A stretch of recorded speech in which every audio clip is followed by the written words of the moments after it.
Okay, welcome back to part 3 of our Street Fighter the Movie playthrough. Now we'll be taking on DJ, who was actually an exclusive character for the console versions, just like Blanca. He was actually played by Miguel A. Nunez Jr.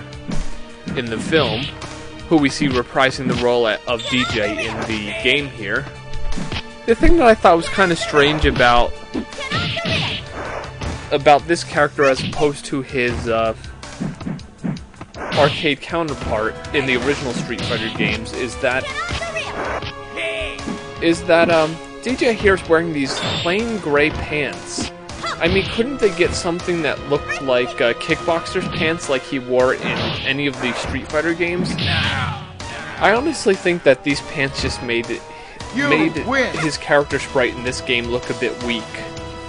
The character just looks too plain in my opinion. They could have at least given him some red pants or even some red pants with some markings on them like they were in the Street Fighter game. But maybe all they had was some like dirty gray pants sitting around, so that's all they gave him.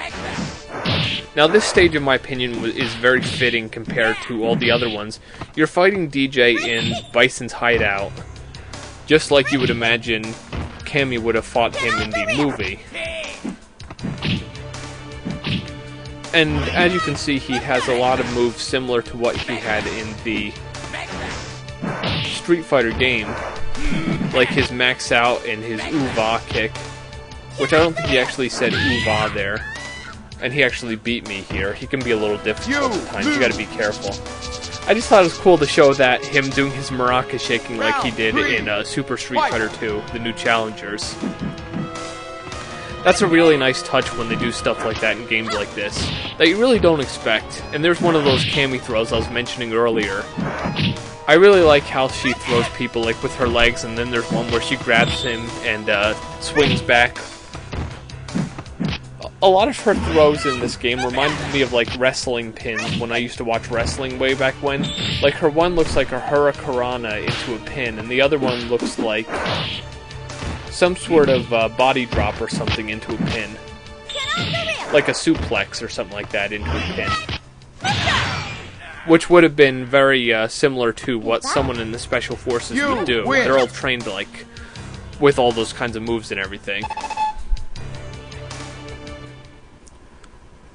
Okay, nobody can be such a bad fighter as you, DJ, because, you know, you beat us at least once, so yeah, that makes you pretty bad.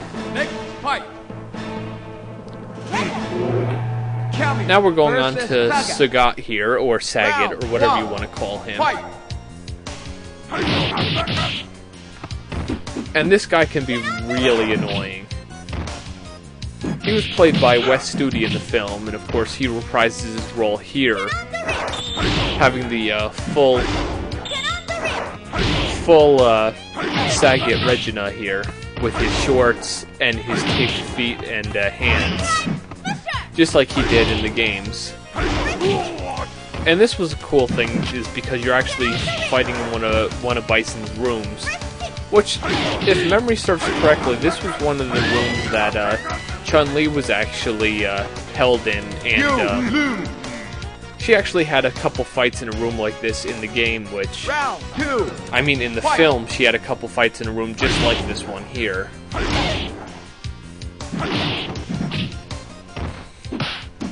Saget's voice kind of strikes me as over the top in this game. He just seems like he's trying too much. That's my personal opinion. It just sounds like the voice actor for Saget here was just trying a bit too much to sound like Saget, and he just had this over-the-top, over-loud voice that you wouldn't expect Saget to have. And personally, I did not expect to win right there. I thought I was going to lose and I would have to try again. And a few characters here I did actually lose to.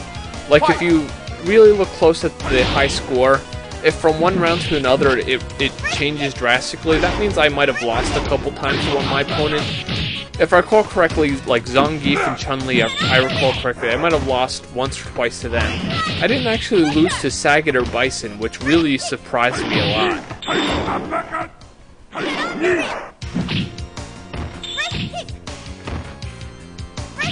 The only characters that were really missing in this playthrough, which I was surprising that it didn't take you through all the characters, is, of course, we didn't see Guile, who was played by Jean-Claude Van Damme. You win! And we didn't see Balrog, who was played by Grandel Bush. Those are really the only two characters we don't see. And of course, we don't see Akuma because he's a hidden character, which I do believe you can actually unlock a battle with him at some point in the game. And next is Bison, who is actually, in the film he was played by Raul Julia, but since Raul Julia died in 1994, it was kind of too soon before this game was actually made. So the Bison you see here, if you notice he's not actually, they don't actually show his face all that much, because the man you see here playing Bison is actually Darko Tuscan, who's actually Raul Julia's stunt double in the film. I guess they figured he looked close enough to Raul Julia that they could easily pull it off just having his hat over his face.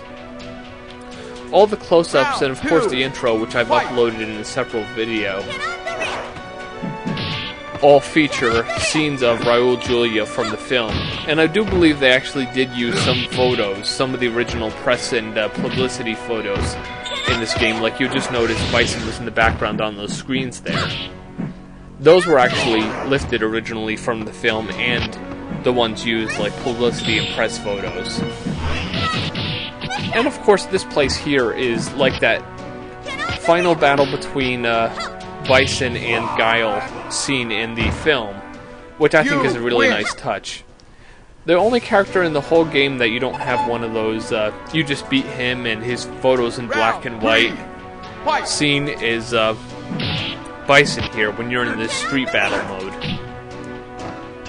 So it just goes straight into the ending. And of course, other than Akuma not being a regular character, just being a hidden character, the only other character from the arcade version that was pulled out of this game was Blade, who was just that generic Bison soldier guy, if you recall me talking about him in the main review. They completely excluded him from the console versions, both Sega Saturn, which you see here, and of course there was a Sony PlayStation version, which were basically both identical games. You win! And of course that takes care of Bison.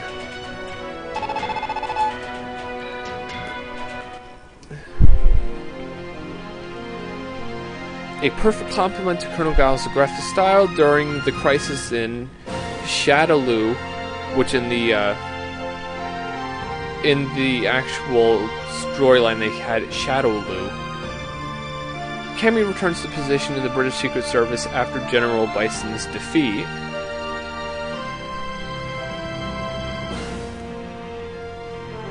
However, the British government has been known to lend Cammy to, I guess they didn't think they had any more room for words there, the Allied National Forces for special assignments. Personally, when I'm looking at this photo, I don't think it's the most flattering they could have put of Kylie here. They could have really had a better photo.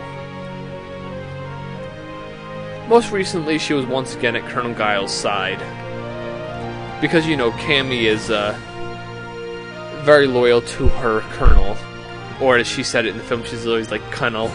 As he planned for a strike in the Middle East, because they're basically saying, okay, after this, it just continues on, and there's going to be a whole another storyline. And of course, that's the end of this story. Console versions of Street Fighter the movie, very good, much better than the arcade, even though the arcade wasn't that bad. I'd recommend you pick it up for either the Sega Saturn or PlayStation, and I shall see you later.